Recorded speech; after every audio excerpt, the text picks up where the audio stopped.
नमस्कार, NockingNews.com में आपका स्वागत है। मैं हूं गिरिजेश वशिष्ठ। भारतीय जनता पार्टी के लोग महिला पत्रकारों को परेशान करते हैं।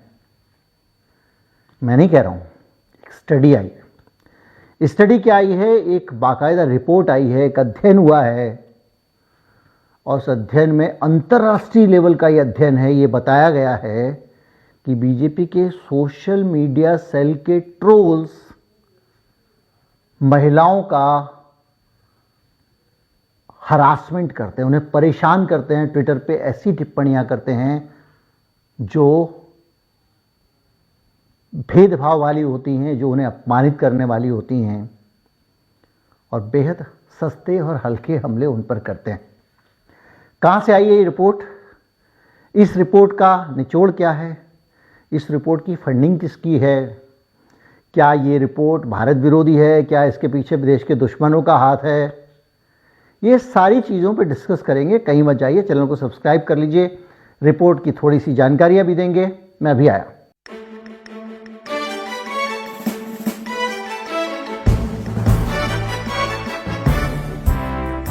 ICFJ international centre for journalist, ये एक संस्था है, न्यूयॉर्क में है। अभी कल के दिन फिर कोई एक निकल के आएगा, वो हर चीज़ को कुछ खैर वो उनकी अलग दुनिया है, वो ब्लैक बोर्ड लेके झूठ बोलने की। बहरहाल ये जो संस्था है इंटरनेशनल सेंटर फॉर जर्नलिस्ट, ये न्यूयॉर्क में है और इस संस्था की एक रिपोर्ट आई है और ये रिपोर्ट जो प्रकाशित हुई है उसका कहना है कि भारत में महिलाओं का उत्पीड़न, महिला पत्रकारों का उत्पीड़न अत्यधिक होता है और ये काम करने वाले भारतीय जनता पार्टी से जुड़े हुए ट्रोल हैं। द हिंदू ने इस बात को छापा, इस खबर को छापा है और ये जानने की जरूरत है कि न्यूयॉर्क की ये संस्था पैसा कहां से पाती है।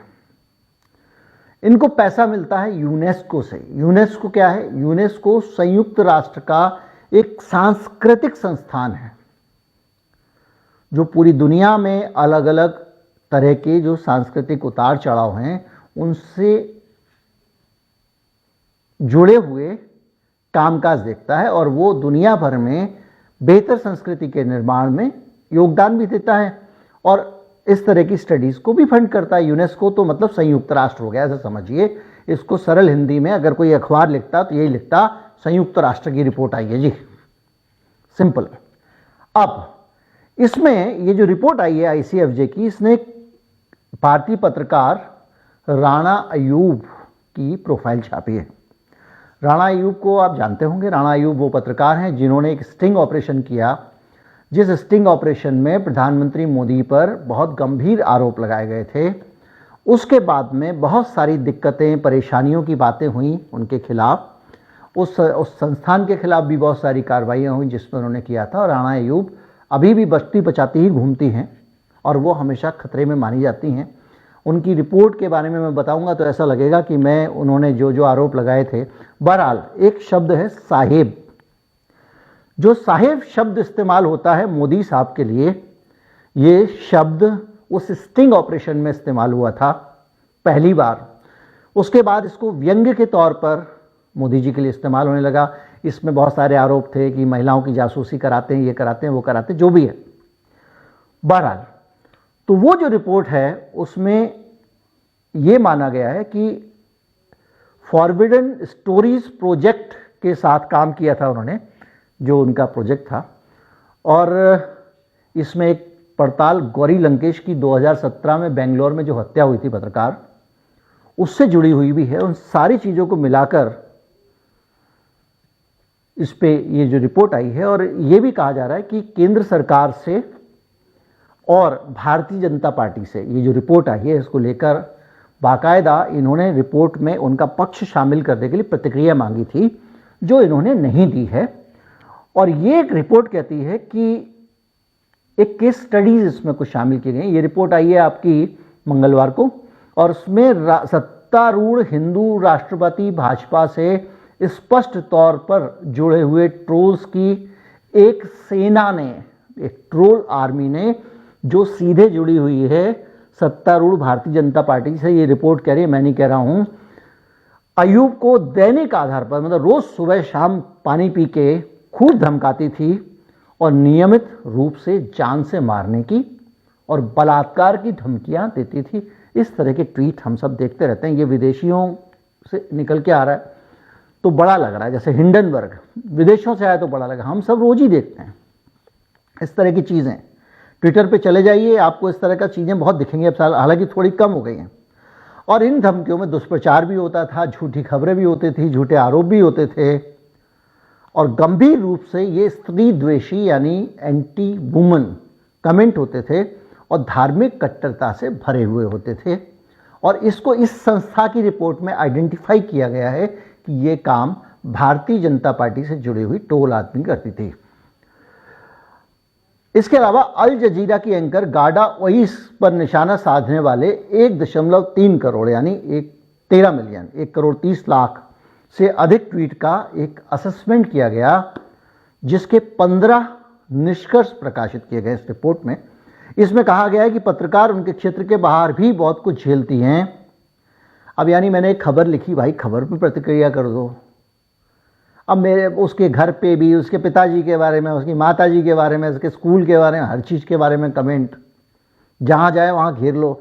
तो ये तो आप ये अंदाज़ा लगाइए ना इसमें। ये और इसके अलावा उनको फिर निजी जीवन में, पारिवारिक जीवन में झेलना पड़ता है। परिवार वाले, रिश्तेदार रोज़ कहते हैं भैया क्यों पंगा लेते हो, कल के दिन कुछ हो जाएगा, बच्चों को तुम्हारे कौन देखेगा। ये भी तो एक मानसिक वही है ना, इन सब ट्रोल्स के कारण ही तो होता है।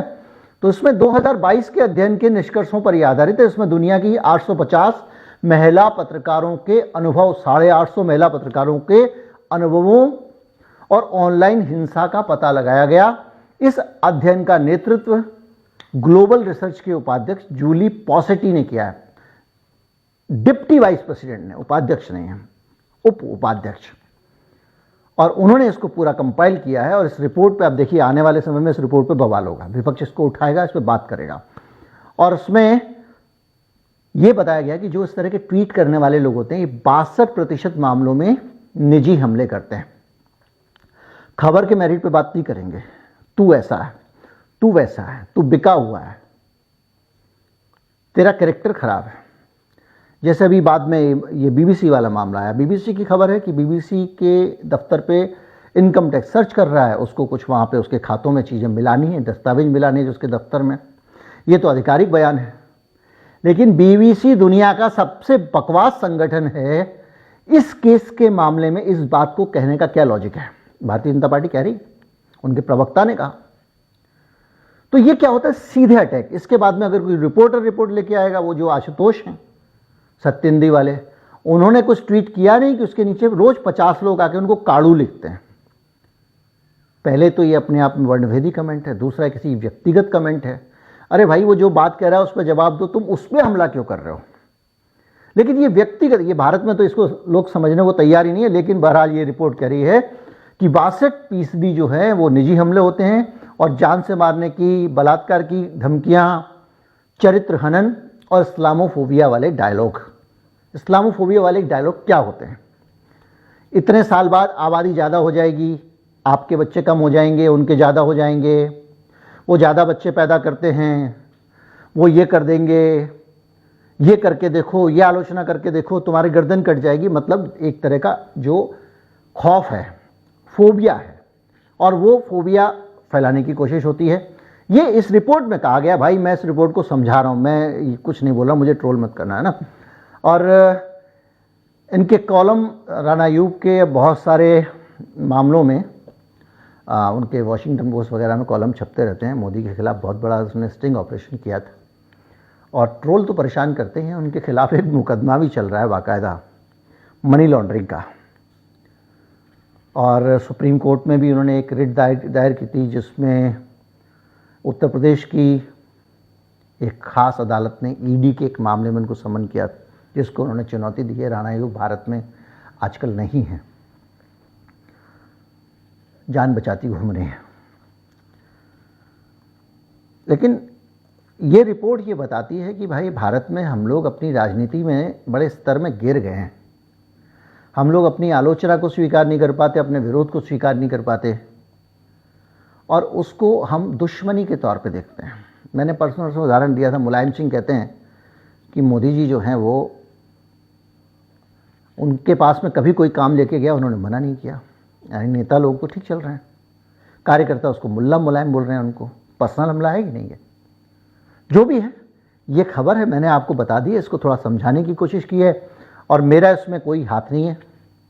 द हिंदू ने खबर छापी है, उसको सरल हिंदी में मैंने आपको समझा दिया है।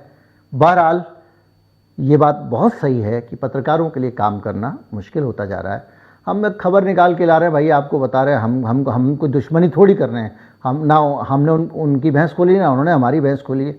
उसूल की बात है भाई। कोर्ट में भी कई बार दो लोग जाते हैं, मुकदमा लड़ते हैं, साथ साथ मिलते हैं, बैठते हैं, चाय पीते हैं, जज साहब के सामने आर्गूमेंट होता है। ये थोड़ी है कि तूने मेरे ऊपर मुकदमा क्यों किया, तो तेरा बाप ऐसा, तेरी माँ ऐसी, ये सब शुरू हो जाना। लेकिन जिसका जैसा IQ हो। बहरहाल महिला पत्रकारों पे हमले करने वाले मामले में भारत की ट्रोल आर्मी के कारण भारत की विश्वव्यापी बदनामी हो रही है, भारतीय जनता पार्टी की बदनामी हो रही है, सरकार की बदनामी हो रही है। उम्मीद करता हूं वीडियो अच्छा लगा होगा, ज़्यादा से ज़्यादा लोगों तक पहुंचाएं, चैनल को सब्सक्राइब कर लें। नमस्कार, जय हिंद।